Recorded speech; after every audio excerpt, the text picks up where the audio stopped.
নমস্কার বন্ধুরা, অনেক সময় দেখা যায় যে একটি স্কিম যখন রিটার্ন তৈরি করে একজন ক্লায়েন্ট ঠিক ততটা রিটার্ন তৈরি করতে পারেন না। ক্লায়েন্ট রিটার্ন শুধু স্কিমের রিটার্নের উপর নির্ভর করে না, তার অনুভূতির উপরও খানিকটা নির্ভর করে। হয় কি, যখন বাজার দ্রুত উপরের দিকে উঠতে থাকে তখন ক্লায়েন্টের মনে হয় এর চেয়ে ভালো আর কিছু নেই এবং তিনি আরো বেশি করে টাকা বিনিয়োগ করে থাকেন। আর একই সময় যখন বাজার নিচে নামতে থাকে তখন তিনি ভয়ে টাকা তুলে দেন। কিন্তু তার এই আচরণ কি সঠিক?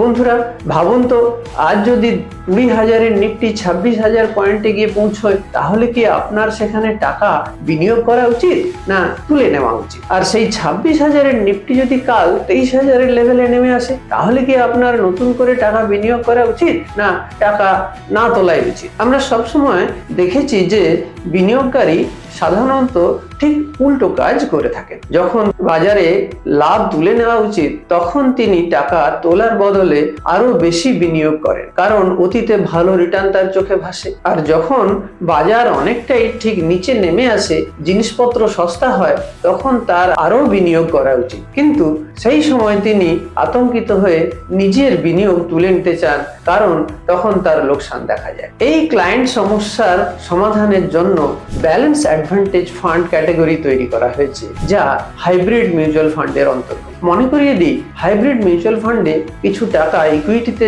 যায় আর কিছু টাকা ডেটে যায়। ব্যালেন্স অ্যাডভান্টেজ ফান্ডে আবার আরবিট্রাজও আছে। এখন এদের ধারণা কি, তাদের মতে বাজার অবস্থার উপর ভিত্তি করে ঠিক করা হবে আপনার টাকা ইকুইটিতে যাবে না ডেটে যাবে। প্রতিটি ফান্ড হাউসের একটি নিজস্ব মডেল চালিত পদ্ধতি থাকে, যা বিনিয়োগ করে বিভিন্ন ফ্যাক্টরের উপর, যেমন price two earning, price to book, dividend yield, সুদের হার ইত্যাদি। এই ফ্যাক্টরগুলোর ভিত্তিতে ফান্ড হাউস সিদ্ধান্ত নেয় বাজার এখন বেশি দামি না সস্তা। যদি বাজার খুব উপরে থাকে তবে তারা স্বয়ংক্রিয়ভাবে আপনার ইকুইটি এক্সপোজার কমিয়ে দেয়, আর বাজার নিচে থাকলে আপনার ইকুইটিতে কম্পোজার বাড়িয়ে দেয়। সুতরাং ব্যালেন্স অ্যাডভান্টেজ ফান্ড মিউচুয়াল ফান্ডের একটি খুব বুদ্ধিমান ক্যাটাগরি, যেখানে আপনি এফডির তুলনায় ভালো রিটার্ন পেতে পারেন, কিন্তু ঝুঁকি তুলনামূলকভাবে অনেকটাই কম।